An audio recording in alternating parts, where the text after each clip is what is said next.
খবরতে যদি কোনো কিছু তোলা হয় তাহলে আমাদের লাশের উপর তুলতে হবে। এই লাশটা মানে দুইবার উঠানো হয়েছে। ইসলামী দৃষ্টিতে এটা আসেন, উঠানোর নিয়ম নেই। খবরও দেখা গেছে 30 বছর না 50 বছর পরে অনেক কিছু পাওয়া যায় আসলে। বাংলা চলচ্চিত্রের সবচেয়ে আলোচিত মৃত্যুর রহস্যকে এবার উদ্ঘাটন হবে। প্রায় 30 বছর পর আবারও কবর থেকে উত্তোলন করা হচ্ছে নায়ক সালমান শাহর মরদেহ। আদালতের এই নির্দেশে নতুন করে আলোচনায় এসেছে বাংলা চলচ্চিত্রের মহানায়ক সালমান শাহর মৃত্যু রহস্য। একটি কবর, একটি নাম, আর প্রায় 3 দশক ধরে চলা অসংখ্য প্রশ্ন। 1996 সালের 6 সেপ্টেম্বর ঢাকায় রহস্যজনকভাবে মারা যান বাংলা চলচ্চিত্রের জনপ্রিয় নায়ক সালমান শাহ। তার মৃত্যু আত্মহত্যা নাকি হত্যা, এই প্রশ্নের উত্তর খুঁজতে খুঁজতেই কেটে গেছে প্রায় 29 বছর। জিনিসটা দেখলাম, বলে সালমান ভাই লাশটা আবার তোলা হবে। আজকে মৃত্যুর 29-30টা বছর, এই লাশটাকে এখনো আছে। এবার সেই আলোচিত মামলায় নতুন মোড়। আদালতের নির্দেশে আবারও কবর থেকে উত্তোলন করা হবে সালমান শাহর মরদেহ। নতুন করে করা হবে সুরতহাল এবং ময়নাতদন্ত। তদন্ত সংশ্লিষ্টরা বলছেন, আগের তদন্তে কিছু গুরুত্বপূর্ণ বিষয় পর্যাপ্তভাবে মূল্যায়িত হয়নি, তাই আধুনিক ফরেনসিক পদ্ধতিতে নতুন করে সত্য উদ্ঘাটনের চেষ্টা করা হবে। আজকে এতটা বছর সালমান শাহ বিচারটা আমরা পাচ্ছি না কেন?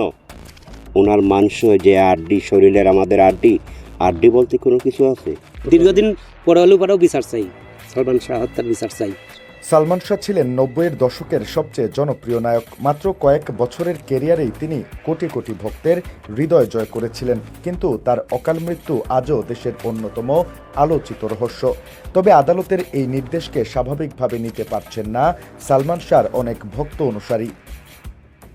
আমরা সিলেটে যতজন ভক্তরা আছি, আমাদের জীবন গেলে যাক, তবু আমরা সালমান ভাই যদি কোনো একটা কিছু যদি মিলে কবরের মাঝে, আমরা তুলতে দিব না। মানে আমরা কবরে অলরেডি আমরা হাত দিতে দিব না। তাদের দাবি, এর আগেও 2বার মরদেহ উত্তোলন করে তদন্ত করা হয়েছে, তারপরও রহস্যের কোনো চূড়ান্ত সমাধান আসেনি। ভক্তদের অনেকেই বলছেন, বারবার কবর খনন করে মরদেহ উত্তোলন করার মধ্যে তারা কোনো যৌক্তিকতা দেখছেন না, বরং এতে একজন প্রয়াত মানুষের মরদেহ এবং তার পরিবারের আবেগ বারবার আঘাতপ্রাপ্ত হচ্ছে। ইসলামী দৃষ্টিতে এটা আসেন, উঠানোর নিয়ম নেই। হয়তো আর গার্জিয়ান পক্ষরা এটা মামলা তদন্ত করার জন্য হয়তো এটা করতেছে। মূলত লাশ এভাবে উঠানো ঠিক না। তারপরও যদি কিছু ভক্ত এমনও হুঁশিয়ারি দিয়েছেন, মরদেহ উত্তোলনের দিন তারা কবরস্থানে অবস্থান নিয়ে এর বিরুদ্ধে তীব্র প্রতিবাদ ও বাধা দেওয়ার চেষ্টা করবেন।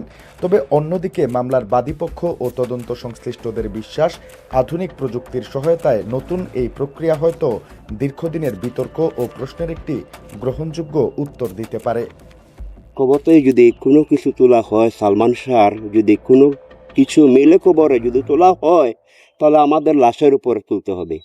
আমরা সিলেটের যত ভক্তরা আছি, আমাদের লাশের উপরে সালমান শাহের যদি কোনো কিছু পায় তুলতে হবে।